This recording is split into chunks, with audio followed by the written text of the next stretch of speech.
তবে তা ইসলামের মূল শিক্ষার পরিপন্থী হতে পারে।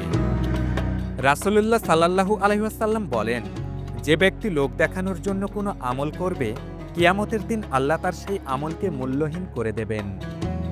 তাহলে ইফতার ও সাহরির পোস্ট কেন আমাদের এড়িয়ে চলা উচিত? এটি রমজানের সংযমের শিক্ষার বিরুদ্ধে যেতে পারে, দরিদ্র বা অভাবী মানুষের কষ্টের কারণ হতে পারে।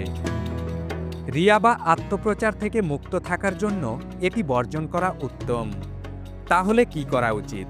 খাবারের ছবি পোস্ট না করে বরং রমজানের মূল শিক্ষা, তাকওয়া, দানশীলতা ও ইবাদতের গুরুত্ব নিয়ে বেশি বেশি পোস্ট করা ভালো। তবে দান সৎকার পোস্ট আরেকজনকে অনুপ্রাণিত করার জন্য করা যেতে পারে। তবে এটা যদি নিজের আত্মপ্রচারের জন্য হয়, তবে আল্লাহ তার বিচার অবশ্য করবেন।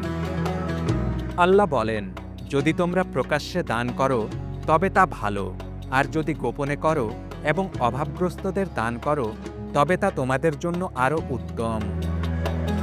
রমজানের প্রকৃত উদ্দেশ্য হচ্ছে আত্মশুদ্ধি ও তাকওয়া অর্জন। তাই অহেতুক জাঁকজমকপূর্ণ খাবারের ছবি পোস্ট না করে বরং সংযম ও ইবাদতের মাধ্যমে আমাদের সবার আল্লাহর সন্তুষ্টি অর্জনের চেষ্টা করা উচিত। রমজানের প্রকৃত উদ্দেশ্য হচ্ছে আত্মশুদ্ধি ও তাকওয়া অর্জন।